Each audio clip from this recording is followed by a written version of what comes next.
Infinite banking. It was a buzzword. It was going all over social media. Everybody was talking about it.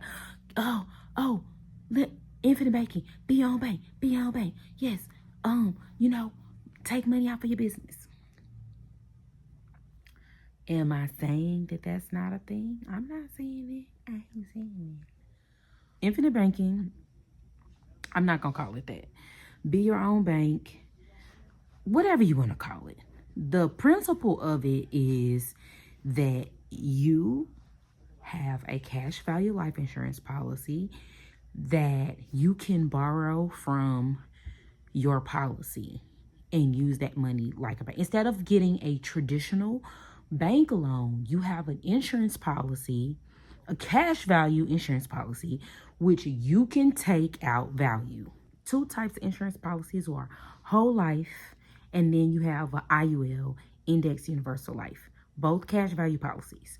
Now, the main difference between these is whole life, that was the first cash value policy. That was the first type of cash value policy. So when you hear about the Rockefellers and they did the be your own bank situation, it was with a whole life policy because that's what existed during that time. Now, with an IUL, it's also a cash value life insurance policy, and you can apply the same principle, right?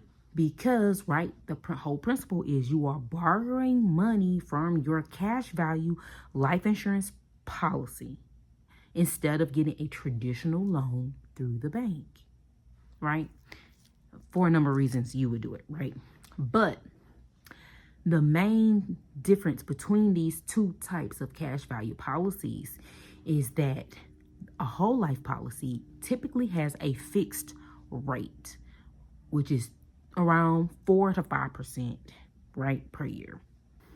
Your IUL rate can range from 0 to 15%, depending on the carrier, right?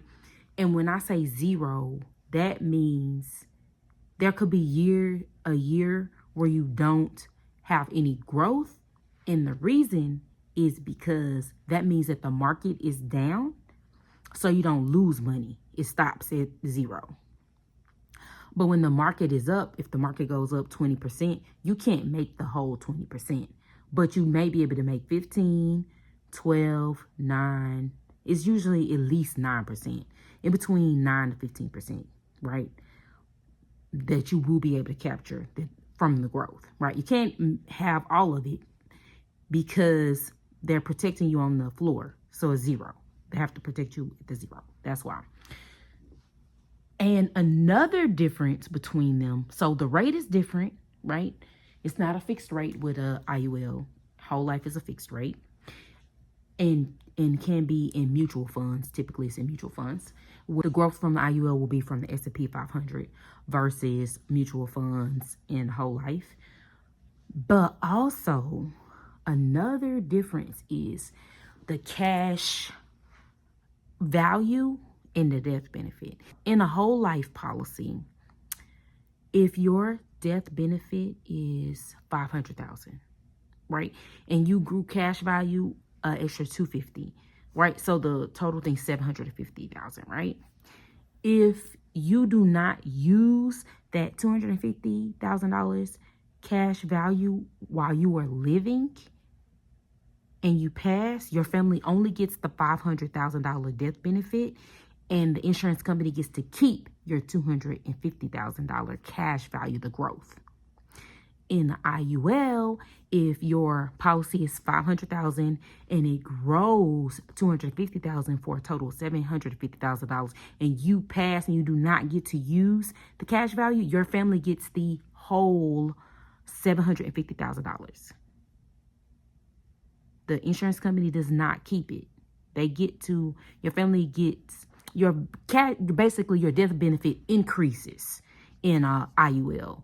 Versus the whole life, whatever it is. Now, if you borrow against it, it decreases the death benefit on whole life, right? IUL is the same for that way. If you use the money and do not pay it back, it will decrease your death benefit.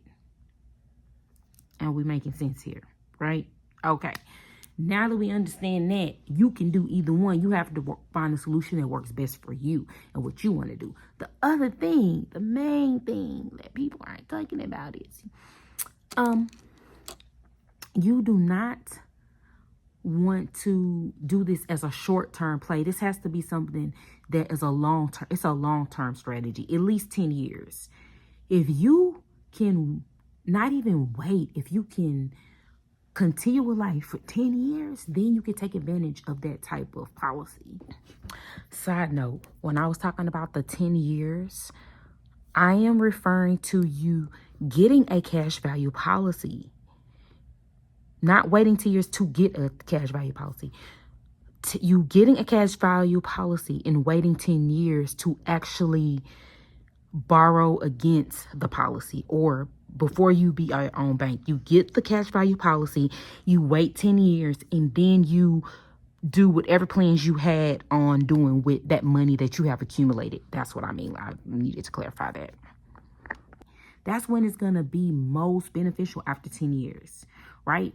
And what I want you to do, so one of my friends told me this, and I never thought about this, and I'm thinking about it now, and I never looked at it this way, but this is a great way to look at it. Sometimes when you hear 10 years, you're like, oh, that's so far away. I got to wait. I have to wait 10 years. No. I want you to think about this. Think about 10 years ago. That was like yesterday, wasn't it? 10 years ago was like yesterday. Do you remember what you was doing 10 years ago? It was like, it flew by. So don't think about how long you have to wait. Think about how short 10 years ago was. Mind blown when he said that. Anyways, infinite banking. Be your own bank. You know, it did get popular. It's not a new concept. It's been around. It just was repositioned, you know, for a younger audience. And honestly, I'm really not mad at it, because at least people are understanding that there are cash value policies and that they can borrow against them. That is one type of living benefit in insurance. Some insurance policies do not come with living benefits. Depends on the carrier. And I'm not talking about cash value. There are other types of living benefits. That's a whole nother story for another day. Do you now understand the difference between a whole life, a IUL, and how being your own bank, the actual principle, works? Let me know in the comments.